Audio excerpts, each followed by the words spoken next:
Welcome to the 2025 Festival of Speed, which is my 30th year of exhibiting here. To celebrate that, we have access to the Drivers Club, and this video will be a two-part video, the second part being an interview with Keith Sutton and his relationship with Ayrton Senna.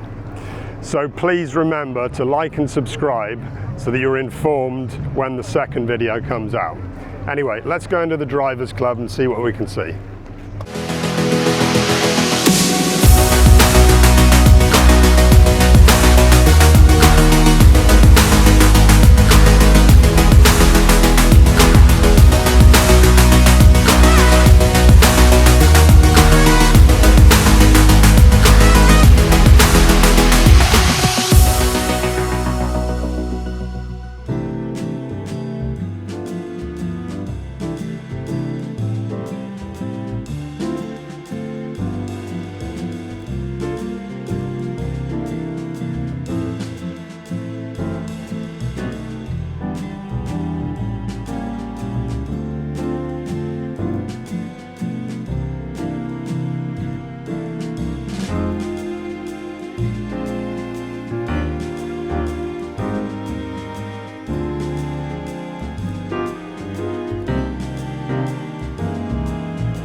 Well, that was a great breakfast with Danny Sullivan, who's coming over to the stand later to do an interview. Let's head out and see what else we can see.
So here we have the Porsche 963 RSP, which Porsche and Penske hand in hand produced to mimic the Count Rossi road going 917, which is also over here. I think this is the first time the car's been seen in public. We've had a good look around, so now let's head back to the stand. So I'm here with professional photographer Amy Shaw and also Nikon Ambassador. What does that entail? So I've been a Nikon Ambassador now since 2017, and it mainly is doing talks, teaching people, kind of showing people what I can do with cameras, and yeah, a lot of that more than anything. And I think since 2021, I'm going to say, I've been a Nikon European Ambassador, which is kind of like a remote promotion where I don't do anything different. I just kind of do that. So yeah, it's fantastic, and I've been with Nikon since I started taking pictures, so it makes total sense, and I love it. So it's really fun. And so I guess you have access to all their latest equipment and get to test that?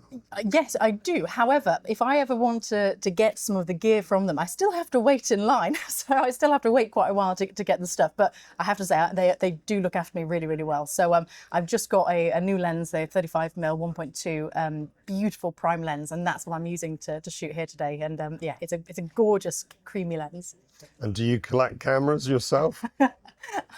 No, actually no, because the thing is, because they become my work tools, the things that the personal things that I might like to shoot on, are actually my grandfather's old film cameras or something like that, or I just use my professional cameras. So in terms of kind of collecting them, I don't really collect them. They're just kind of the things that I use, and then old stuff. And so is that how you got into photography, through your grandfather, or?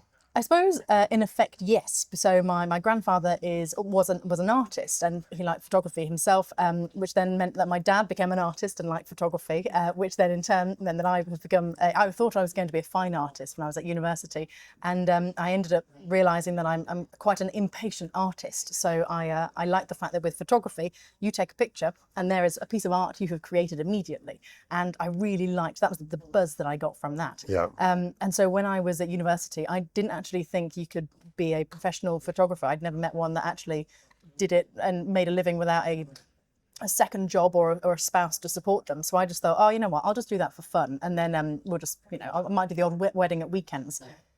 And then whilst I was at university, I had the opportunity to photograph a replica Ferrari P4 and come to the Goodwood revival, and those two things, along with an incredible wedding, actually kick-started my career. And that was it. Suddenly I found myself as an automotive and people photographer, having never shot cars before in my life, and that was 12 years ago.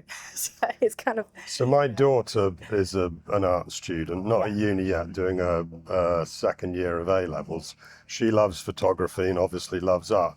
So for young people, what would be your recommendation to follow a passion like cars and bring photography into that? Yes, massively. So when it comes down to creative industries, it's so underfunded that you kind of think, okay, well, what jobs have we got to be able to get into the creative world? And it is abundant with jobs, depending on what your interest is.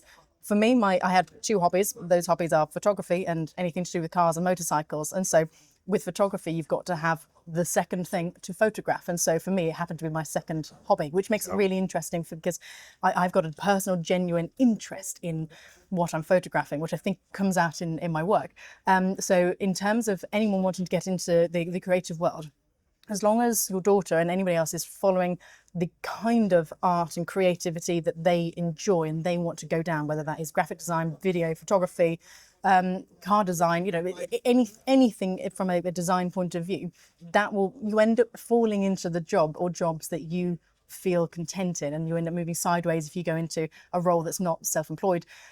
So yeah, it is, everything we touch, see, feel has been designed to some extent. So it's not like there's shortage of jobs. You've just got to kind of go down the avenue of the bit of design that you really enjoy doing. Yeah.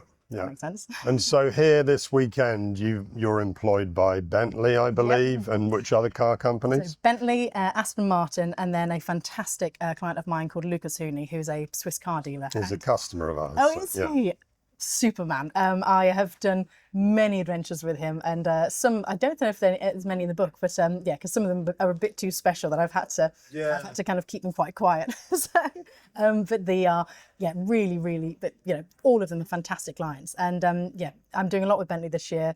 Aston Martin are my neighbours basically, so that definitely helps. And it's quite nice working for different clients because each of the days, if you're doing the same thing for 4 days, you don't get bored when you start to run out of ideas to try and shoot things a bit differently. So by having a fresh kind of person to shoot for more or less each day, it allows me to kind of have that refresh of creativity because you switch your brain into something different. So if I was hired by a driver, for example, in previous years, suddenly you're thinking about that person rather than I need to get those cars up the hill or, you know, looking at times, and it becomes about that person, their lifestyle, following their, you know, documenting their day. So it's quite nice having those different people to work for so that you're not getting stagnated in your creativity. Obviously. This is your book. Yes. When did this book come out? It came out literally the very, very end of last year. So I think it was just after Christmas, basically, last year. And I was like, damn it, I missed the Christmas sales. But yeah, it's obvious. It's about road trips. Yeah. Over my career, I've done many of road trips, anything from, you know, a couple of days to multiple weeks. And I just wanted to be able to create something. Well, I mean, I was pregnant for a lot of last year, so I spent a lot of time not photographing, and I thought, well, what can I do with this time? I'll make a book. So good idea. Exactly. And so this is basically some of my, I couldn't include everything, so there may be a volume 2, but some of the best road trips I feel have either been that I photographed or the stories behind them. It had to have a good story as well. Where, you know, whether it's the people I met or the places that I went. I mean, the cover shot is from an awesome road trip we did around Sri Lanka. Yep. And this guy owns you know, multiple Mercedes. It was all to do with Mercedes, and to own classic cars in Sri Lanka is very, very difficult. So that was kind of the most important, interesting thing about this. But yeah, there are loads of little stories about that. And if I wish I could explain each photograph more carefully, because, for example, I love this because I'm being driven in another car. Yep. This is the car I'm shooting as we're going down this gorgeous mountain pass at sunrise, and in the rearview mirror you've got the mountains that are behind us. I see that, yeah. And for me, I love that kind of that feel. We played with lots of different ideas about the cover of the book. I personally liked, there was one where we mocked up, I've got a couple of road trips of my Mini in there as well. And one of the shots was on the cover, and I was like, personally, I really like that. And then my publishers are fantastic, and they were saying, well, for our German audience, because they're German based, they were like, we should probably have Mercedes. And I thought, okay, that's a smart idea. Let's go with that. So yeah, but as you probably hear at festival speed, so I'm hoping that there are people with lots of car interests, regardless of, you know, where you're from, and they might like the book. So. And at the Goodwood revival in a few weeks' time, we'll be stocking this, and you'll be signing copies. Yes, I'm going to hopefully. I'm planning to it a book signing hour or 2. I don't know. It depends on how well they sell on the first one. We can just, if not, we'll just hide the rest that don't sell. But that'll be down to me, not you guys. But yeah, no. So basically, I'm for revival. The intention is to sit there, sign a few, say hello to some people. I've had lots of really, really lovely comments from people saying that they've either followed my work for years or bought prints in the past. And I've got someone actually coming today to you know, with a print for me to sign, and somebody else is bringing the book. So it's quite nice to have that. And I'm like, okay, well, maybe we make this more of a thing. So yeah, hopefully a revival, when we've got a few more to kind of get rid of, then I'll be able to, sign for you and meet a few people, and yeah, it should be good. And you'll be in good company because we're having Wayne Carini as well. So to have the both of you will be a dream come true. Plug each other's books for it. Exactly. Well, thank you very much. Thanks for spending the time to come and see us, and see you in September. Thank you so much. See you then. So it's late afternoon. Things are finally cooling down. And Danny Sullivan has turned up on the stand. So 1985 Indianapolis 500 winner. Correct, yeah. And you're driving the car here. And how's the car running? Is it running well? Listen, that thing is like, it's like putting on an old pair of shoes. It's comfortable. I still fit in the seat after 40 years. So that's cool. And car drives, but that car, you can't take any chances with that car. There's not a chance in hell. They've got it on wets. Yeah. And they said, if it rains, we're not driving. Yeah. Because it's never been hit. It's never been done anything. So I don't want to. So who owns the car? Roger Penske. Right. Okay. He has all but one of his winners. Yeah. And he has a replica of the one winner he doesn't have, and that's in the museum of Indianapolis. So that's the Mark Donohue car. John Fitzpatrick once told me when he got in the 935 here and he put his foot down, his thought was, this is really fast. Do you have that same feeling, or are you pretty comfortable in the car? It's okay, and also we can't. There's not enough in the IndyCar to get really good going fast, you know, to really feel the speed. But I did drive it on the Thursday before Indy, not on the big track, but it would just be part of the road course. And I thought, man, this thing feels really good. And I got back in one time at Fontana, and I thought, okay, this is really quick again. Yeah. You know, but it's like everything. You know, you did it so much, you want to get kind of. I could have gotten back into the groove, but that was a wrong way to think about it. So in period, what speeds were you doing at Indy? Well, like when I spun, I was doing 215 miles an hour when I spun, and so we were averaging right around 210 at that time for the average lap on per lap. Yeah. And you know. But what we had, and the speed, and the engine, and the size, and you know the pop-off valve at those times when they had to control how much air went in, it was. I think we were running around 650 horsepower. Wow. Later in my career, there we were running 1,000 horsepower. That's incredible. Yeah. But we just spoke about sports car racing. You've driven at Le Mans how many times? I was there 5 times and loved every minute of it. For me, it's really one of those special events, races to go to. And I know it's very popular with the British fans and everything, but for me, you know, I drove for Porsche, Jaguar, Ferrari, and the McLaren BMW there as well. And the Porsche experience was really interesting because they did so much testing. You know, prior to that, I think we did a test at Magny-Cours, and I think we drove 34 hours or something like that. Wow. And all of us were there, all 6 drivers. And then, ironically, when I drove the car, it was a Dower 962, so it was the GT1. Yeah. And when I drove it, I was paired with Baldy and Yannick Dalmas. But after the scrutineering in town, all the pictures taken, everything, we came back, and they had locked the seat so it wouldn't move forward or backward. And Yannick and Morrow are about this tall, and I've got long legs. There was just no way I could drive it. I told Herr Singer, I said, look, I can't drive this car. So they put me in with Boutsen and Stuck, and Hurley Haywood came over to their car because Hurley wasn't that tall either. And Hurley looked at me and says, one of us is going to be very happy. You know, and unfortunately they won it. We had some problems, but we still finished only a couple minutes behind them, having lost about 8 laps during the race. The car was fast. It was just, hey, it's racing. You know, great experience though. And so here we are at the Festival of Speeds, and have you driven up the hill here many times? I've done it quite a few times. Yeah. I've done it in a lot of cars here over the years. I think I came to the 2nd Festival of Speed, and between the Festival of Speed and the Revival, I think this is now my 23rd time between the 2 events. Yeah, so you know them well. Yeah, I know the place well. And it's, as you and I were talking about, when I first came here, none of this field, this was all empty out here. I mean, I think there was 1 tent or something over here, and the Duke of Richmond's done Charles has done just a fabulous job. It's grown into an incredible event. Yeah. And you're here with some friends from the States, and I always find that people are blown away when they come from the States and come to these events. It's just incredible. Well, I think one of the things that they don't understand too is how big a race fans the English crowd is. Yeah. And by the way, it could be pouring with rain, there'd still be a huge number of people out here. As proven at Silverstone last weekend. But you know, if they waited just for good weather, they'd never go to many races. No, exactly.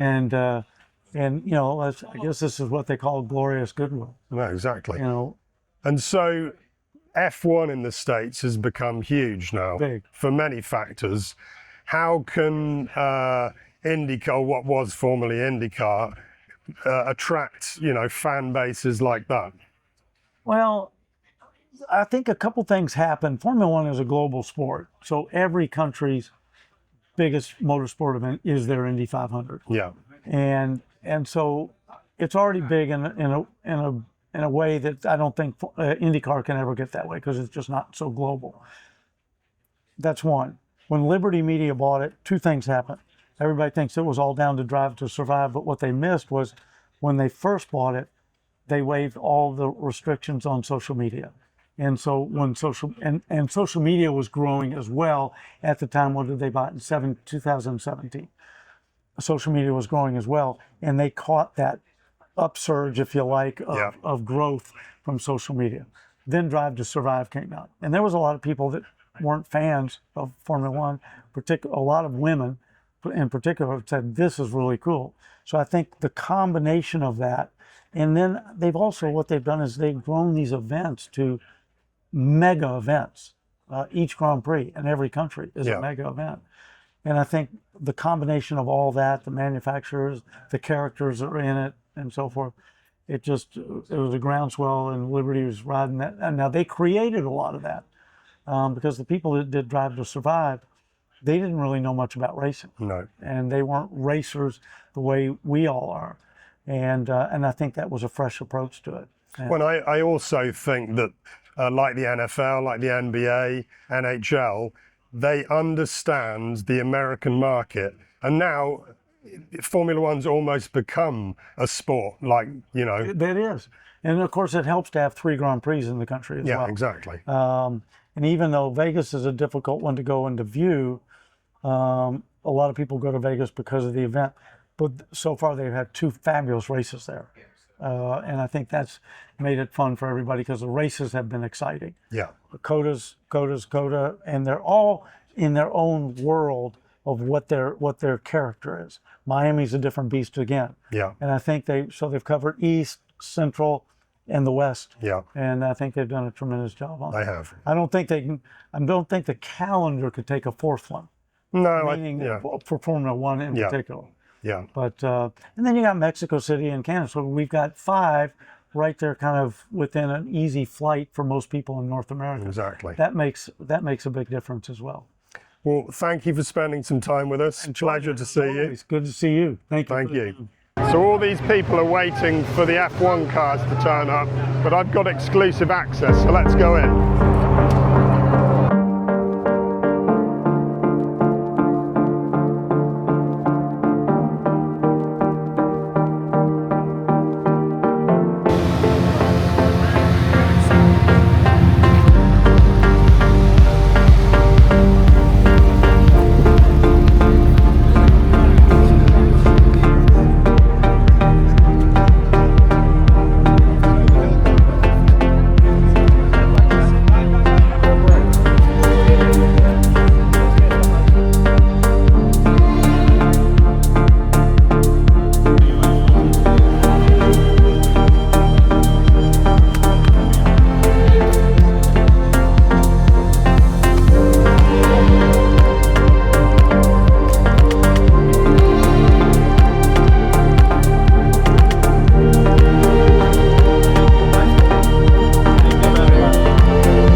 Dov'è che te la vado a prendere?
So here we are back on the stand, and Stuart Pringle, CEO of Silverstone Circuits, just came on the stand. Stuart, we've known each other a long time from your days at the BRDC. A wee while now. And then straight from there into the main position at Silverstone. Yeah. Well, I've got a couple of years of sporting director first, sort of more events organised, but last 8 or so years running the show, yeah. And so we're here the weekend just after the British Grand Prix. You must have been thrilled with the attendance, but also the race and everything that went hand in hand with the race. We are absolutely thrilled about how British Grand Prix 2025 went. Huge attendance, 500,000 people over the weekend, 168,000 on race day, 130,000 on Friday. That's incredible. Just pre-COVID, we were, 65,000 on Friday. And yet again, Silverstone served up a sizzler. It amuses. Some people don't understand that you don't have to design a race circuit on CAD and do all this modern fandango stuff. You just need an old airfield chart and some pencil lines and start with a few oil bales and some rope and straw bales, and it gives you a pretty good outline. It's a fast circuit, and modern cars need speed, and drivers need to be brave. And in those conditions, they're exceptionally brave. Very brave, and it really tested them to their core as well. All of them, from the best driver to the least, able driver. So yeah, everybody's unbelievably talented, aren't they, to get to the top of the tree? Yeah. But when you see Max make a mistake, it's tricky. Yeah, exactly. It's George Span, crikey, he was on slicks in a very wet race. Yeah. It was very, very tricky, but. Classic British summer, wet, dry. What are they in? Is it raining in Northamptonshire and dry in Buckinghamshire, or the other way around? No, exactly. But yeah, no, it was a memorable weekend. And you just told me that you still have 9 years on the contract, so yep. the future is very secure, which must be nice to know. Yes, and I think we're doing what Formula One want us to do, and and they're providing us with a fantastic product. The product as a promoter, you've got to sell something, and.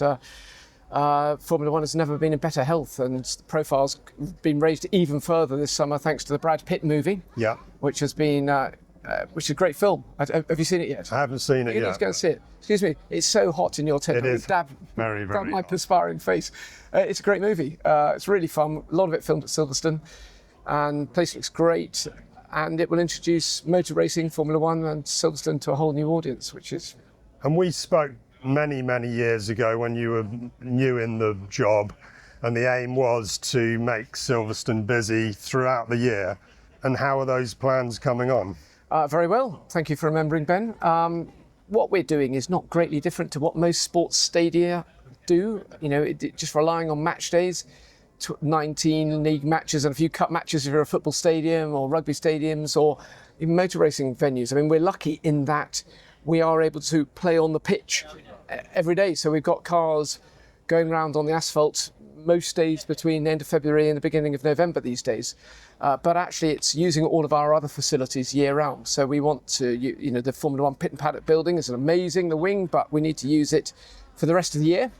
So it's now really worked hard as the biggest conference and exhibition space between London and Birmingham. The arrival of the Hilton Hotel, joined by a footbridge, has been a game changer with that. Museums growing in popularity, multi-generational, science, technology, engineering and maths orientated visit that looks backwards but also forwards.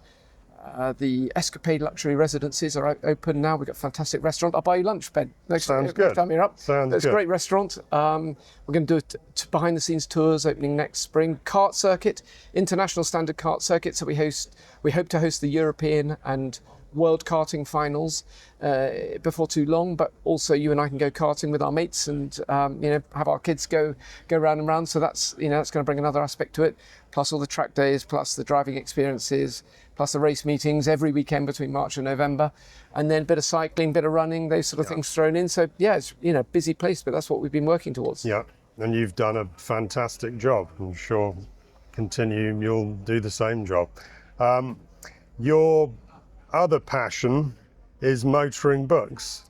I am guilty of being quite a good customer of yours. Hopefully my wife's not going to watch this. and well, actually she sees them on the shelves. And what do you particularly like? I had to be taught by our archivist at the museum, Steph Sykes, who's also in charge of the BRDC library, and you've helped her, the club over many years, make sure that there are no gaps in its collection, and Steph's been brilliant. But she taught me about having a collection policy. You've got to have a collection policy, otherwise it's too easy to go off-piste. So I try and stick to motor racing, or the history of motor racing. I have a bit of breakout space for road cars, but they've got to be interesting stuff. Pre-war, as you know from my my buying pattern, is a particular area of interest. And then I do have a soft spot for motorcycles, so I have a little small bike collection bit, but I'm not going to go too bananas on that because that's just too broad. But I can leave most of the Japanese stuff. It's sort of principally Italian, a little bit of British thrown in there. And how large is your library? Does it take up a large portion of the house?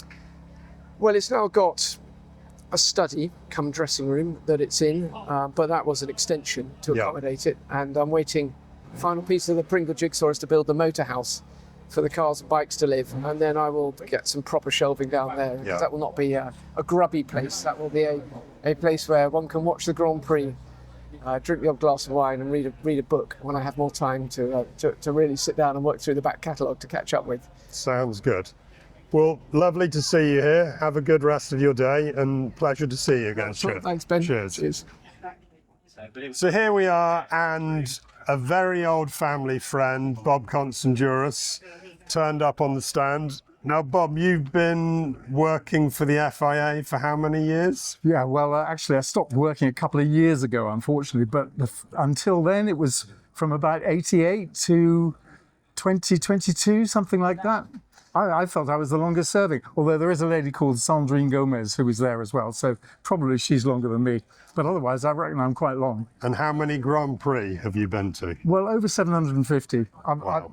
I can't. And don't ask me which ones was the best or which was the worst, because actually, when you try and filter 750, even the grey matter in here fails to sift through all those races. So, yeah, there were one or two that were special, but nothing. Well, I remember when you received, it was a medal or some award from Bernie for 500. 500, that was a few years ago, yeah.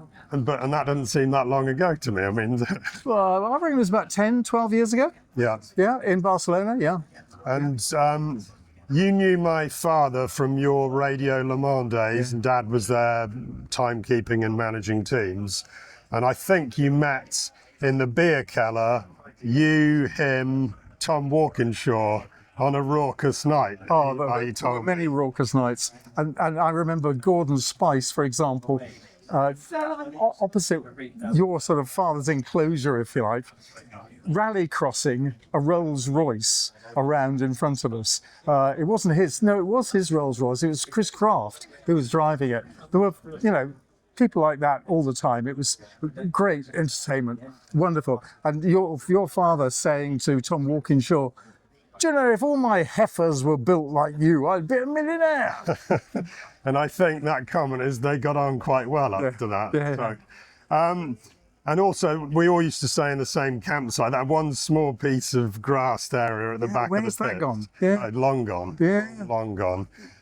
Many years ago, this is my 30th Festival of Speed, but probably about 28 ago, you came by the stand and invited us to stay at your house, where we consequently stayed for 18 to 19 years. So you probably regretted that, but I think back to those times often, and we had really special times. Oh, we did. Period. Thoroughly enjoyed it. It was fantastic. The only person who perhaps didn't was my wife, who had to get up next morning, particularly on Monday morning, obviously, to go to work. And the rest of us were sort of still recovering from the night before. And the night before was every night before. Yeah. Yeah, that was it. We used to drink till 2, 3 in the morning regularly and be here by 6 in the morning. So, and in those days, you were doing the commentary here. Yeah. I did the commentary I did all sorts of things. I was just looking at the Red Arrows just then. I used to interview the Red Arrows as well. Red 1, Red 2, they were all numbers. And I used to interview them, Sterling Moss, John Surtees, in the hospitality.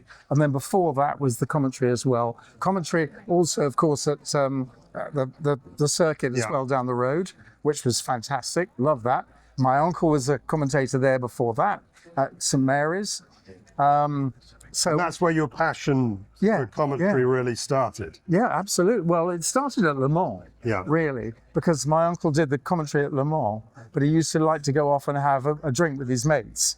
So he gave me the job overnight, and David Hobbs used to count how many times I said and Margaret would tell me the next morning, you know, you said it so many times. It was very funny.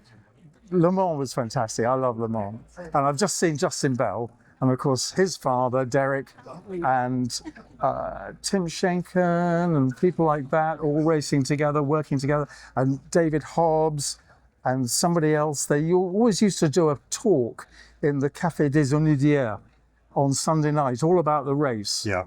Fantastic. It was hilarious. It wasn't formal. It was just something that happened, and people were hanging in the window listening to it all, and it was just hilarious. It was wonderful. Le Mans. So how much longer do you intend to work at Grand Prix for? I've just started rather an expensive restoration of a car, so might have to be another year or two, possibly. But no, it's fantastic. I love going to Biggin Hill, which is where I do a lot of the announcing from, full of really professional people who are passionate about their job, not necessarily about Formula One, but about their job. Yeah. These are people who are working in television, and they're really, really, really passionate about it. I know quite a lot about motor racing. There's one or two others, and you'll suddenly come across somebody who you thought was at a race, and they weren't at all. Jolyon Palmer or somebody like that, you know, in the canteen upstairs, or Alice Powell or somebody like that, you know. So it's quite fun to be there. I quite enjoy it. Yeah. And the Constanduros future in commentating continues with your son Ben. Yeah, Ben, poor chap. He's in the middle of a really, really tough period. He did 3 12-hour races, so Le Mans, Nürburgring, and Spa. Then he went to Ricard for a 12-hour race, and now he's in Fuji as we're speaking. Here at the Festival of Speed, he's in Fuji, having had an 18-hour flight out there to do another race there. And those are successive weekends. And in the meantime, his wife did a 24-hour mountain bike race in Léger, which is where they live. Wow, wow. So have you both commentated together at an event? We have. I always remember Jonathan Nicholas, my boss at FOM, saying our voices were too similar, but I think they've probably grown apart a bit. So yeah, we have. Where did we last do that? I can't remember. We have done it. Yeah. Yeah. And that must have been a thrill for you to do. Oh, it was great. It was wonderful. Good laugh. Yeah. Good laugh. And he knows, you know, you can rely on somebody like that. Yeah. You know he's not going to talk too much. He's not going to say too much, and I'm not going to say too much. And I'm going to hand to him, and he's going to hand to me, and so on. You know, it was really, really good. And obviously, being on the book stand, you've always been a huge book fan. You've got an incredible collection of autocourse. Yeah, autocourse is the Bible for me. Yeah. You know, every now and then I think, I need to find such and such out. Just as I did this winter, I needed to talk about 22 Grand Prix cars at the Autosport International. And all their histories were in autocourses, most of them. Perhaps not the first 2 or 3, but thereafter, all of them. So I could find out the chassis numbers and everything, and literally everything was there. So yes, I can't afford your prices, but I've got just about all of them except for 2. Which is, I think, the Surtees year, which is 64. Which is really, really rare. It's very, very rare. One before that, I think 63. Yeah. So yeah, I've got nearly all of them. Well, that's quite an achievement in itself to do that. Well, thank you for spending some time with us. It's wonderful to see you. Always great to be here. And we had a lovely dinner last night. Exactly. And Thank hope you. we have many more. Yeah, let's hope so. Yeah. Cheers. So it's goodbye from Goodwood Festival of Speed 2025. Been a really hot and humid year this year, and we've had no rain at all. Don't forget to like and subscribe the channel, and we'll see you next time.